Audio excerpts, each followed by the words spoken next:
रहमान अस्सलाम वालेकुम स्टूडेंट्स, कैसे हैं सब लोग। उम्मीद करता हूँ सब लोग खैरियत से होंगे। Welcome to Falcon Academy. आज इस वीडियो में आपके साथ शेयर करने जा रहे हैं EDU 401 लेसन नंबर 5। इसमें लेसन नंबर 5 में वो क्या करेंगे, free and accessible education and it's benefits. कि फ्री और एक्सेसिबल एजुकेशन क्या है और इसके क्या फ़ायदे हैं या इसके क्या फ़वायद हैं। तो चलते हैं जी, टॉपिक नंबर 20 है इसमें जी, free and accessible education 21st century के। 21st सेंचुरी में फ्री एंड एक्सेसिबल एजुकेशन को हम कैसे अचीव कर सकते हैं। In enhancing civic education in primary and secondary schools, ensuring free language courses to favor a better integration of children with marginalized backgrounds into the education system। कि हम जो civics के सब्जेक्ट हैं उनको हम इन्हांस करके और उनको प्राइमरी और सेकेंडरी स्कूल्स के कोर्स में शामिल करके और जो फ्री लैंग्वेज कोर्सेज होते हैं वो ऑफ़र करके, तो जो हमारे मुख्तलिफ बैकग्राउंड के जो निचले तबके के बैकग्राउंड के जो स्टूडेंट्स हैं, जो बच्चे हैं जो कि इंटीग्रेट हो गए हैं, अलग हो गए मेन स्ट्रीम से, उनको हम अपने एजुकेशन सिस्टम के निज़ाम में ला सकते हैं कि उनकी हम ग्रोथ कर सकते हैं। क्या करके, सिविक्स को प्राइमरी और सेकेंडरी लेवल पे इन्हांस करके और मुख्तलिफ लैंग्वेज कोर्सेज ऑफ़र करके हम जो मार्जिनलाइज्ड बैकग्राउंड के स्टूडेंट्स हैं उनको हम अपने एजुकेशन सिस्टम में ला सकते हैं। 21st सेंचुरी की बात कर रहा है वो। ensure an adequate teacher student ratio to permit quality teaching in small class settings। के जो स्टूडेंट टीचर रेशो ये क्या होती है कि टीचर बहुत ज़्यादा स्टूडेंट नहीं होने चाहिए एक टीचर के पास। एक टीचर एक टाइम में एक लिमिटेड किस्म के लिमिटेड क्लासरूम को ही पढ़ा सकता है। तो ये स्टूडेंट्स और टीचर की जो रेशो है इस पर हमें कोई कंप्रोमाइज़ नहीं करना चाहिए। ये नहीं है कि एक क्लास को 100 बंदे की क्लास है और एक टीचर बिठा दें, ये नहीं होना चाहिए। 15-20 स्टूडेंट होने चाहिए एक क्लासरूम में, तो जिस पे एक टीचर होना चाहिए, जिसकी वजह से हम छोटे छोटे क्लासरूम सेटिंग बना के हम इसको इंश्योर करवा सकते हैं या हम इसको बेहतर कर सकते हैं। उसके बाद नेक्स्ट हम क्या कर सकते हैं जी, promote the development of affordable hardware and software. की जो हम अफोर्ड कर सकते हैं, हमें चाहिए कि हम इस चीज़ को, जो हमारे हार्डवेयर हैं और सॉफ्टवेयर यूज़ होते हैं एजुकेशन में, हम उनको डेवलप करें, उनको हम प्रमोट करें, उनको डेवलप करें। उसके बाद to allow wider access to the ICT, ताकि हमें टेक्नोलॉजी को ज़्यादा से ज़्यादा एक्सेस मिले हमें टेक्नोलॉजी में, ख़ास तौर पर पाकिस्तान में जो कि एक डेवलपिंग कंट्री है। तो हमें जो सॉफ्टवेयर यूज़ होते हैं एजुकेशन में, जो हार्डवेयर यूज़ होते हैं उनको इम्प्रूव करना चाहिए। उसके बाद promote awareness and understanding of sustainable development topic through education. हमें जो सस्टेनेबल डेवलपमेंट है, ये जो हमारा एक अवेयरनेस पैदा करें लोगों में, ताकि वो अपने बच्चों को स्कूल भेजें और जिसकी वजह से आपके जो एजुकेशन का निज़ाम है वो स्ट्रांग हो। तो ये सारी चीज़ें जिसकी वजह से हम एजुकेशन के निज़ाम को अच्छा बना सकते हैं। आगे चलते हैं जी, free and accessible education is about कि फ्री और एक्सेसिबल एजुकेशन किसके मुतल्लिक है या क्या होती है या कैसे हासिल की जा सकती है। तो ये मुख्तलिफ पॉइंट्स लिखे हुए हैं, ये काफ़ी अहम सवाल है, आप इसको गौर से पढ़ें कि हम कैसे हासिल कर सकते हैं फ्री और एक्सेसिबल एजुकेशन। हम कर सकते हैं जी भाई, वेलकम डाइवर्सिटी की जो तफरीक है, जो फ़र्क है मुआशरे का, लोगों में डिफरेंस है, हम उसको वेलकम करें, उसको हम डिनाई ना करें। तो ये पहला पॉइंट। उसके बाद benefiting all learners not only targeting the excluded, कि हम तमाम लर्नर्स का फ़ायदा सोचें बजाय इसके कि हम सिलेक्टेड का सोचें, हमें तमाम स्टूडेंट्स का फ़ायदा सोचना चाहिए। उसके बाद children in school who may feel excluded, हमें उन बच्चों का ख्याल रखना चाहिए जो कि सोचते हैं कि हम मेन स्ट्रीम से निकल चुके हैं। Providing equal access to education, हमें चाहिए कि हम तमाम बच्चों को इक्वल एक्सेस दें तमाम एजुकेशन के निज़ाम में। उसके बाद है जी, रिफॉर्म्स ऑफ सिलेक्टेड स्टूडेंट्स और कम्युनिटी, और हम जो पीछे रह गए सिलेक्टेड किस्म के स्टूडेंट्स या कम्युनिटी, हम उनकी रिफॉर्म्स करें, उनको डेवलप करें। उसके बाद रिस्पॉन्डिंग ओनली टू डाइवर्सिटी, जो मुख्तलिफ डाइवर्स किस्म के कल्चर्स हैं हम उनको रिस्पॉन्ड करें। उसके बाद meeting the needs of children with learning disabilities only, कि हम जो बच्चों की जो नीड्स हैं उनको हम पूरा करें, उनकी जो लर्निंग नीड्स हैं उनको हम पूरा करें। उसके बाद meeting one children needs at the expense of another child, कि हम एक बच्चे की ज़रूरियात को पूरा करें और दूसरे बच्चे पे उसका कोई असर नहीं होना चाहिए। तो ये मुख्तलिफ 6-7 किस्म के पॉइंट हैं जिसकी वजह से हम फ्री एंड एक्सेसिबल एजुकेशन को हासिल कर सकते हैं। तो ये आपने याद रखना है। उसके बाद चलते हैं जी टॉपिक नंबर 20 की तरफ। ये है जी elements of free and accessible education के। फ्री और एक्सेसिबल एजुकेशन के एलिमेंट्स कौन कौन से हैं? There are 4 key elements of free and accessible education के। जो फ्री और एक्सेसिबल एजुकेशन के 4 की एलिमेंट्स हैं, आपने ये याद रखना है, अहम क्वेश्चन है। तो पहला क्या जी, it is about learning how to live with difference and learn how to learn from difference. ये सबसे पहला है कि हमें सीखना चाहिए कि इट इज़ अबाउट लर्निंग, के learning how to live with difference, कि लर्निंग क्या है, हमें लर्निंग के बारे में सीखना है और हमें सीखना है कि फ़र्क के साथ कैसे रहना है, ये डिफरेंस लोगों के साथ हमने कैसे रहना है, और हमने how to learn from difference, और हमने फ़र्क से सीखना कैसे है, ये सारा इसका पहला पॉइंट है। उसके बाद है जी free and accessible education is concerned with the identification and removal of barriers, कि जो फ्री और एक्सेसिबल एजुकेशन है ये इसका कंसर्न है आइडेंटिफिकेशन के साथ, कि हम जो बैरियर्स हैं उनको आइडेंटिफाई करें और उनको रिमूव करें। जो मुख्तलिफ बैरियर्स हैं जिसकी वजह से आप फ्री और एक्सेसिबल एजुकेशन हासिल नहीं कर रहे, उनको हम पहचान करें और फिर उनको रिमूव करें। तो ये इसका दूसरा की एलिमेंट है। अभी तीसरा है जी free and accessible education is about the presence, participation and achievement of all students, कि जो फ्री एजुकेशन है वो किसके अबाउट है, कि प्रेजेंस के, प्रेजेंस मीन्स क्या होता है कि बच्चे पढ़े लिखे हों, और पार्टिसिपेशन है कि वो पार्टिसिपेट करें, और एंड पे क्या है कि वो अचीव करें। तो ये एक्सेसिव एजुकेशन के 3 मेन पॉइंट्स हैं।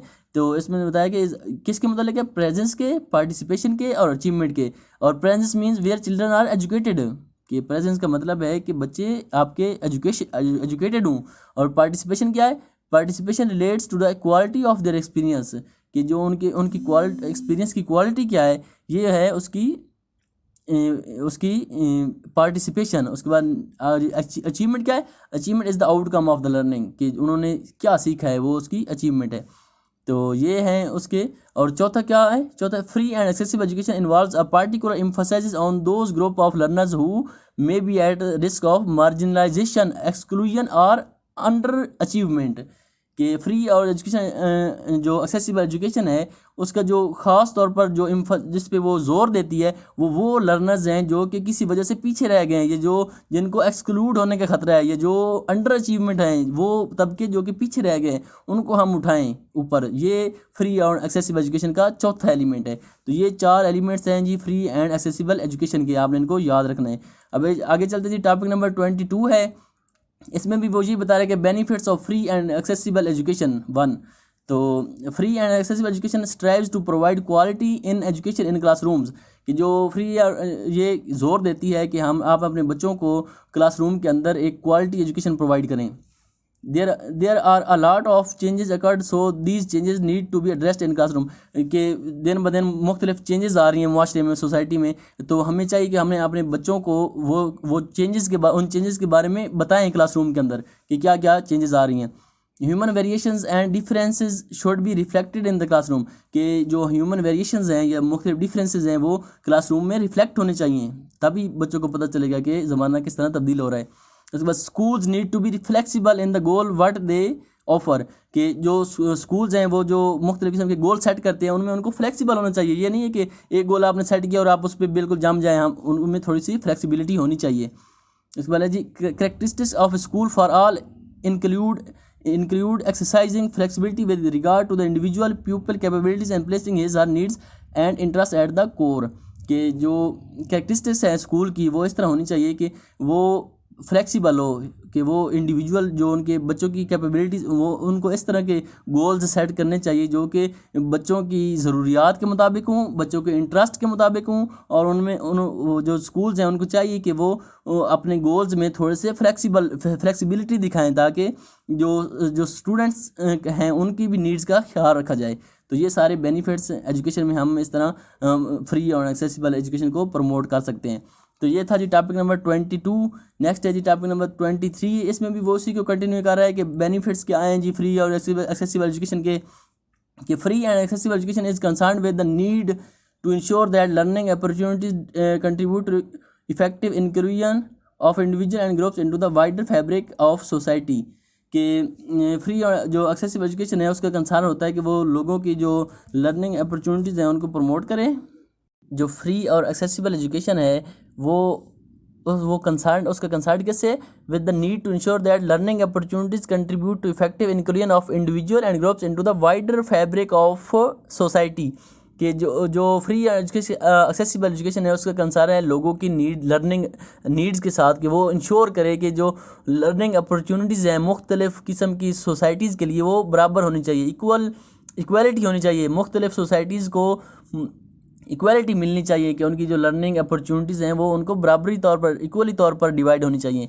Equality education is quality education is therefore education that is inclusive as it aims at the full participation of all learners. और क्वालिटी एजुकेशन इसलिए वो कहते हैं कि क्वालिटी एजुकेशन तब अचीव होती है जबकि मुख्तलिफ आल लर्नर्स फुल पार्टिसिपेट करें एजुकेशन के प्रोसेस में। जब तमाम लर्नर्स इक्वली पार्टिसिपेट करें तब उसको हम क्वालिटी एजुकेशन कहते हैं।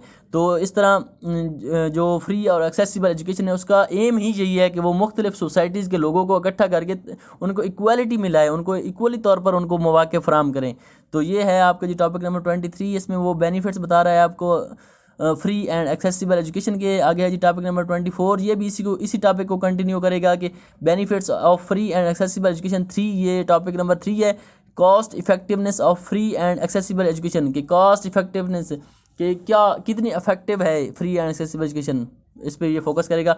According to recent World Bank study and growing body of global research के वर्ल्ड बैंक की स्टडी और के मुताबिक या ग्लोबल रिसर्च जो हुई है उसके मुताबिक free and accessible education is not only cost efficient, ये ना सिर्फ कॉस्ट एफिशिएंट है, मतलब ये इतनी ज़्यादा कॉस्ट एफिशिएंट है बट आल्सो कॉस्ट इफेक्टिव। ये कॉस्ट एफिशिएंट के साथ साथ कॉस्ट इफेक्टिव भी है, मतलब इसका असर भी है, ये कॉस्ट में भी कम है और इसका असर भी है। To the state considering that equity is way to excellence के इक्वालिटी जो है वो एक्सीलेंस की तरफ एक कदम है। मतलब इसका ये है कि इसका सारा फोकस इक्वालिटी पे है कि तमाम सोसाइटीज़ को कंबाइन करने पे, इक्वालिटी देने पे इसका सारा फोकस है, तभी ये इतनी ज़्यादा हेल्पफुल है।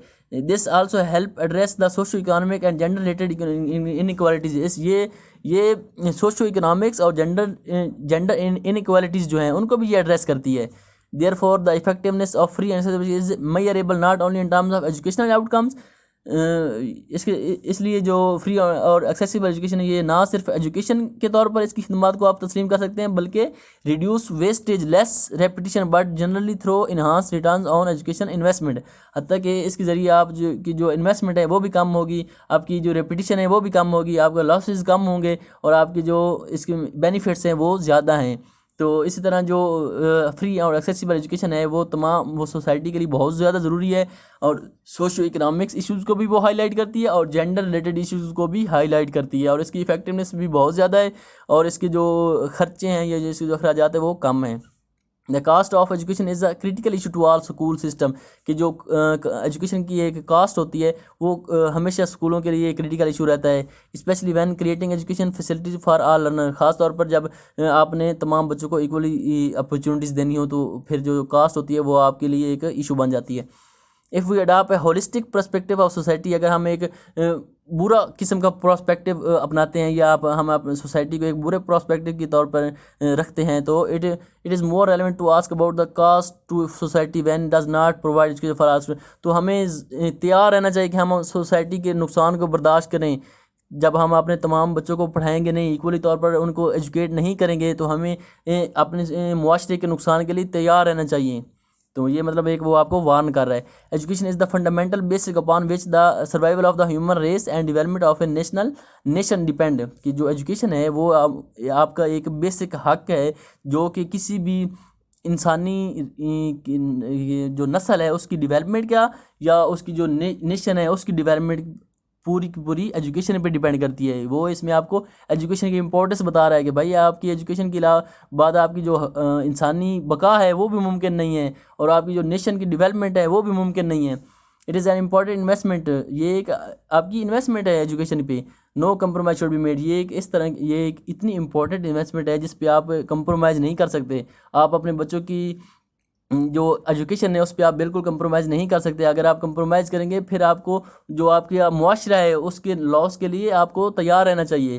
तो इस तरह आपका ये टॉपिक लेसन नंबर 5 भी ख़त्म होता है। नेक्स्ट वीडियो में आपके साथ लेसन नंबर 6 शेयर करेंगे। उम्मीद है आप लोगों को समझ आ गई होगी। नेक्स्ट अगर आपको का कोई क्वेश्चन होता है तो आप वो पूछ सकते हैं। तो इसमें वो आपको सारे बेनिफिट्स बता रहा है कि एक्सेसिबल और जो फ्री एजुकेशन है वो क्यों ज़रूरी है, उसके क्या फ़ायदे हैं या अगर हम वो नहीं देंगे तो उसके क्या नुकसानात हैं।